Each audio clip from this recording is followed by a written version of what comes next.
10 class आप सब खैर वाफियत से होंगे। अल्लाह आपको अपने हिफ्ज़ व ईमान में रखे। आज हम यूनिट नंबर 3 जिसका नाम है मैट्रिक्स एंड डिटर्मिनेंट, इसको हम समझेंगे। सबसे पहले हम क्या करेंगे, मैट्रिक्स का असली मतलब समझेंगे, उसके बाद इसकी तारीख देखेंगे, फिर हम एक्सरसाइज 3.1 को स्टेप बाय स्टेप समझेंगे।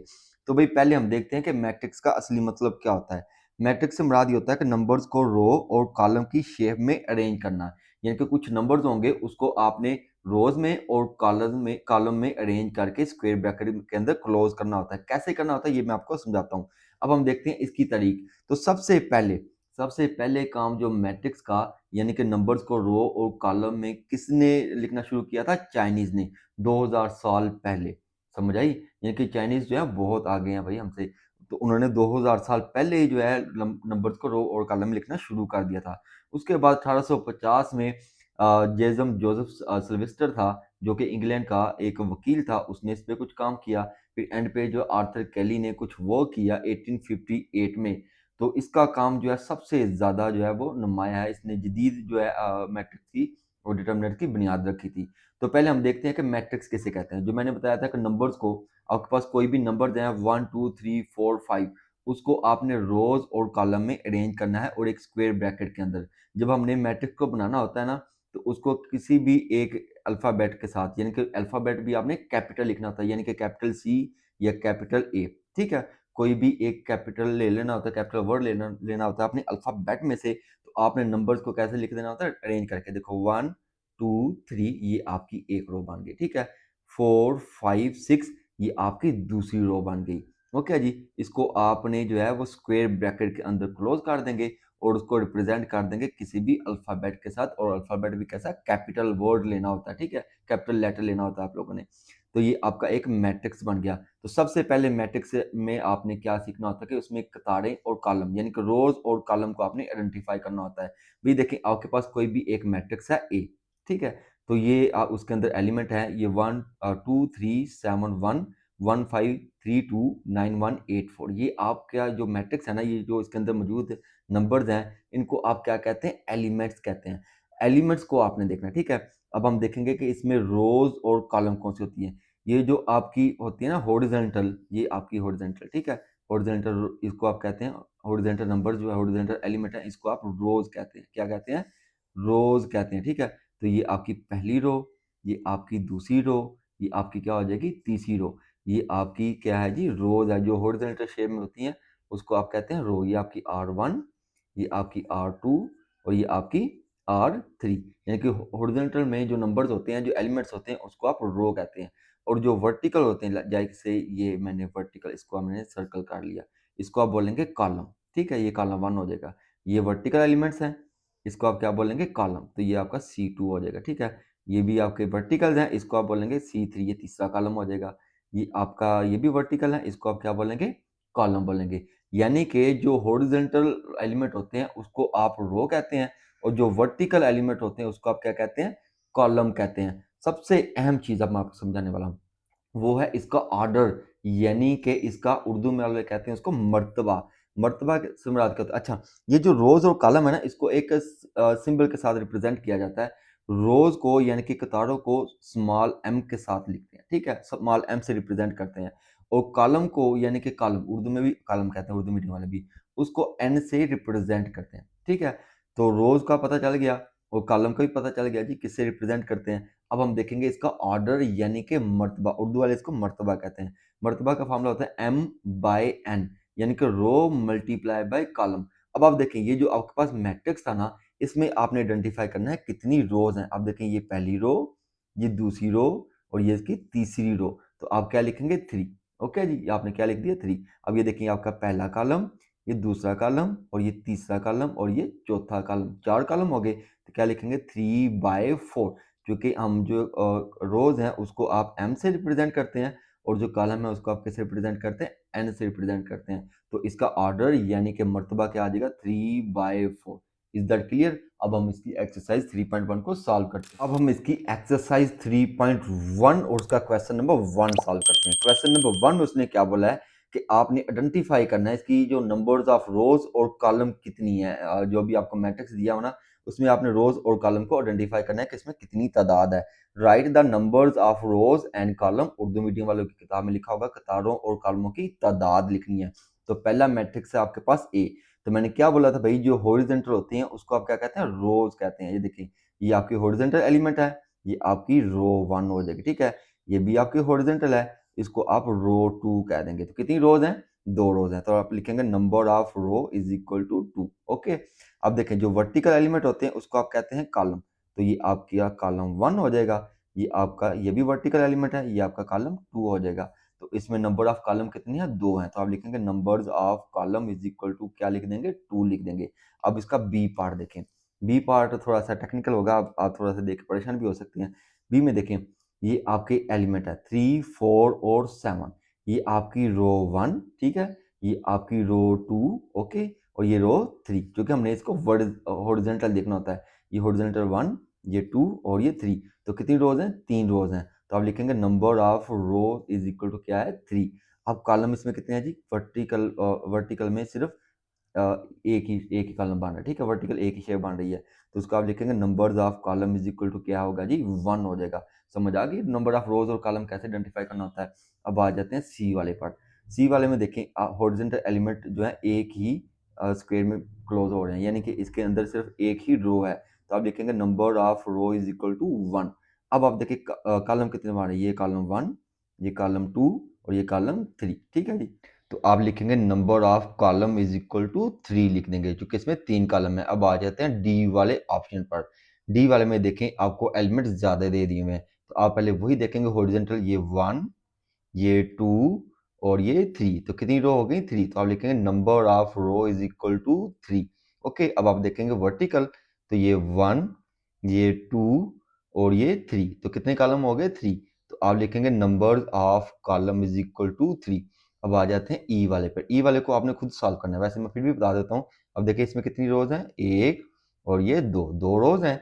अब कॉलम देख लेते हैं, ये 1 और ये 2 और ये 3। तो कितने कॉलम हो जाएंगे, 3। 2 रोज हैं और 3 कॉलम है। अब आ जाते हैं इसके क्वेश्चन नंबर 2 पर। क्वेश्चन नंबर 2 में उसने हमसे कहा है कि आपने इसका ऑर्डर बताना है, जो मैंने शुरू में आपको बताया था, मर्तबा यानी कि ऑर्डर। ऑर्डर मालूम करने के लिए आपके पास दो चीजें होनी चाहिए, नंबर ऑफ रोज और नंबर ऑफ कॉलम। रोज को आप किससे लिखते हैं, एम से रिप्रेजेंट करते हैं, और कॉलम को किससे रिप्रेजेंट करते हैं, एन से। तो पहले हम देखते हैं ए मैट्रिक्स में कितनी रोज हैं और कितने कॉलम हैं। तो रोज कौन सी होती हैं, जो हॉरिजॉन्टल होती हैं। तो अब देखो हॉरिजॉन्टल एलिमेंट कितने हैं, एक और ये 2। तो कितनी रोज हैं, 2। तो आप लिखें एम की जगह क्या लिख देंगे, 2 लिख देंगे। अब हम देखेंगे कॉलम, तो कॉलम देखें कितने हैं, एक ही कॉलम है। तो आप एन की जगह क्या लिख देंगे, 1, क्योंकि ऑर्डर का फॉर्मूला क्या होता है, M by N, row by column, ठीक है। तो रो 2 है आपके पास, कॉलम कितने हैं, 1 है। तो आंसर क्या आ जाएगा, 2/1। अब बी पार्ट पर आ जाते हैं। बी पार्ट में देखें भाई, हमारे पास कितनी रोज हैं, 2 रोज हैं, यानी कि m आपके पास 2 है। तो आपने फार्मूला लिखना है ऑर्डर यानी कि मर्तबा, उर्दू वाले मर्तबा लिख देंगे, इंग्लिश वाले ऑर्डर लिख देंगे, is equal to m/n। m यानी कि रोज आपके पास एक है। अब कॉलम देखेंगे 1 और ये 2। तो कितने कॉलम है, 2। तो आप लिखेंगे 1/2। आ जाते हैं तीसरी वाली यानी कि सी पार्ट पर। सी हमारे पास देखें, सी में हमारे पास कितने रोज हैं, एक और ये 2। तो आप लिख देंगे 2। ओके, अब कॉलम देखेंगे 1 और ये 2। तो कॉलम की जगह आप क्या लिख देंगे, 2। तो इसका ऑर्डर क्या आ गया, 2/2। है ना, सिंपल से आसान से सवाल, 10 क्लास में आपके लिए आसानी पैदा कर दी गई है, ठीक हो गया। अब डी वाले में आते हैं। डी मैट्रिक्स में देखें आपके पास कितनी रोज है, एक और ये 2 रोज हैं। तो आप लिखेंगे 2। अब कॉलम देख लेंगे 1, 2 और 3। तो आप क्या लिख देंगे, 3। तो आंसर क्या आ गया, 2/3। ऑर्डर यानी कि मर्तबा इज इक्वल टू 2/3। ओके हो गया। अब आ जाते हैं ई वाले पर। ई वाले में देखें, ई मैट्रिक्स में देखें आपके पास रोज ज्यादा है, एक, ये हॉरिजॉन्टल है, ये भी 2, ये दूसरी हॉरिजॉन्टल एलिमेंट और ये तीसरी हॉरिजॉन्टल एलिमेंट। तो ऑर्डर क्या आ जाएगा, यानी कि रोज कितनी है, 3 है। तो आप लिखेंगे ऑर्डर यानी कि मर्तबा m/n। m आपके पास 3 है और अब n देखना है, ये 1 और ये 2, यानी कि कॉलम आपके पास 2 हैं। तो आप आंसर क्या लिखेंगे, 3/2। ओके हो गया भाई, यहाँ तक समझ आ गई। अब हमारा क्वेश्चन नंबर 3 है। क्वेश्चन नंबर 3 में उसने हमसे क्या पूछा, वो कहता है कि which of the follow equal matrix, यानी कि कौन से कॉलम मसावी हैं। इक्वल और मसावी कॉलम वो होते हैं, कोई भी दो आपके पास कॉलम है, कोई भी कॉलम है, कोई भी दो आपके पास मैट्रिक्स है, अगर उन दोनों मैट्रिक्स का ऑर्डर सेम हो जाएगा तो उन दोनों मैट्रिक्स को, दोनों कॉलम को आप क्या बोलेंगे? इक्वल मैट्रिक्स यानी कि मसावी कॉलम बोलेंगे। कैसे? अब देखिए आपके पास दो मैट्रिक्स हैं ए और एफ। अब देखिए ए का ऑर्डर चेक करें, ये आपकी पहली रो, ये आपकी दूसरी रो, दो रोज हैं। ये आपका पहला कॉलम, ये आपका दूसरा कॉलम, ठीक है, दो रोज हैं, दो ही कॉलम है। तो आप लिख देंगे इसका order, order of A is equal 2/2। अब ये जो एफ वाला है इसको ये थोड़ा सा हल हो रहा है। 3 - 3 करेंगे तो क्या आ जाएगा? 0। 3 + 1 करेंगे तो क्या आ जाएगा? 4। अब आप एफ वाले का भी ऑर्डर चेक कर लें, ये पहली रो, ये दूसरी रो, ये पहला कॉलम और ये दूसरा कॉलम, इसका भी ऑर्डर सेम है, यानी कि दो ही रोज हैं, दो ही कॉलम है। यानी कि ए और एफ जो है वो इक्वल मैट्रिक्स हैं, मसावी कॉलम कॉलम है, ठीक है। तो आप क्या लिखेंगे? ए इज इक्वल टू एफ है। अब आ जाते हैं नेक्स्ट वाले पर। अब बी और डी दो मैट्रिक्स थे इसमें, वो भी क्या है? इक्वल हैं। कैसे भाई? इसका ऑर्डर देखें, ये एक और ये दो रोज हैं और एक कॉलम। अब इसको हम थोड़ा सा हल कर लेंगे। 5 + 4 करेंगे तो क्या आ जाएगा? 9। -8 + 1 करेंगे तो क्या आ जाएगा? 7। अब देखें इसमें भी एक और ये दो, कितना ऑर्डर है? 2/1 और एक ही कॉलम है। तो चूंकि बी और डी का ऑर्डर क्या है? 2/1 2/1, यानी कि ऑर्डर सेम है, तो बी और डी क्या है? एक दूसरे के इक्वल है, तो आप लिखेंगे B is equal to D. अब आ जाते हैं नेक्स्ट वाले मैट्रिक्स पर। तो नेक्स्ट वाले हमारा क्या है जी? सी है।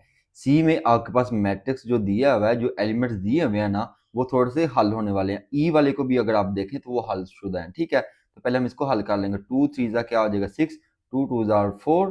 4 + 4 क्या आ जाएगा? 8। अब आप देखें सी में आपने देख लेना नंबर ऑफ रोज कितनी है।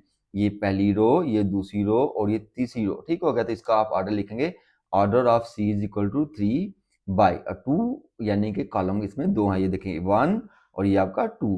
तो ये आ गया order of C is equal to 3/2।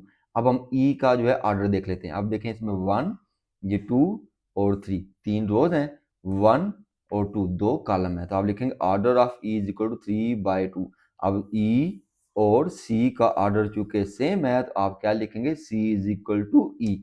कि ये सी जो है वो इक्वल टू ई है, यानी कि दोनों मैट्रिक्स इक्वल हैं, मुसावी कॉलम है। अब हमारा क्वेश्चन नंबर 4 है। क्वेश्चन नंबर 4 में आपको दो मैट्रिक्स जो हैं वो दे दिए हैं और दोनों को एक दूसरे के इक्वल रख दिया हुआ। कहता है कि दोनों मैट्रिक्स आपके इक्वल हैं। इक्वल मैट्रिक्स के बारे में मैं अभी आपको बता चुका हूं कि इक्वल मैट्रिक्स कौन से होते हैं जिनका ऑर्डर जो है वो सेम होता है, यानी कि नंबर ऑफ रोज और नंबर ऑफ कॉलम जो है एक दूसरे के इक्वल हो जाए, लेकिन उनके एलिमेंट की पोजीशन भी एक दूसरे के इक्वल होती है। कैसे? अब देखिए ये आपका कॉलम 1 है, ये आपका कॉलम 2 है। कॉलम 1 का जो पहला एलिमेंट है दूसरे मैट्रिक्स के कॉलम 1 के पहले एलिमेंट के इक्वल होगा, यानी कि a+2 जो है वो इक्वल होगा 5 के, c-3 जो है वो इक्वल होगा 8 के, b-1 जो है इक्वल होगा 6 के, d+4 जो है वो किसके इक्वल हो जाएगा? 4 के। अब वो कहता है कि हमने करना क्या है, कि हमने फाइंड करना है a b c d की वैल्यू। कहता है find the value of a b c d, यानी कि a b c d की कीमतें मालूम कर दें। जो मैंने बोला है कि क्योंकि ये इक्वल मैट्रिक्स हैं, इक्वल मैट्रिक्स हैं, तो इनकी नंबर ऑफ रोज और नंबर ऑफ कॉलम एक दूसरे के इक्वल होंगे और उनकी पोजीशन भी एक दूसरे के इक्वल होगी। कैसे? ये a+2 जो है वो किसके इक्वल हो जाएगा? 5 के। तो आप लिखेंगे a+2 इज इक्वल टू 5, इसको क्वेश्चन नंबर 2 का नाम दे दें, ठीक है। b-1 किसके इक्वल होगा? 6 के, इसको आप क्वेश्चन नंबर 1 कह देंगे। c-3 किसके इक्वल होगा? अब आप खुद बताएंगे किसके इक्वल है जी? 8 के, वो आप लिख देंगे 8। d+4 किसके इक्वल है? 4 के। ओके, तो आपने ऐसे करके इक्वेशन बना देनी है, c-3 is equal to 8, d+4 is equal to 4। अब इन इक्वेशन को, सभी इक्वेशन को आप स्टेप बाय स्टेप सॉल्व कर लेंगे। पहले आप क्वेश्चन नंबर 1 ले लें, तो b-1 इज इक्वल टू 6, तो ये -1 इधर आकर क्या हो जाएगा? +1 हो जाएगा।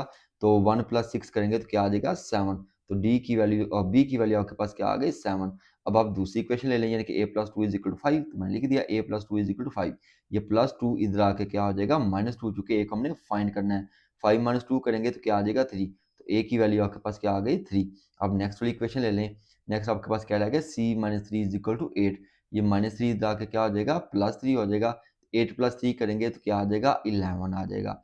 तो अब नेक्स्ट लास्ट वाली 4 वाली इक्वेशन आप ले लेंगे, d+4 इज इक्वल टू 4, ये +4 इधर आके -4, 4 - 4 करेंगे तो क्या आ जाएगा? 0 आ जाएगा।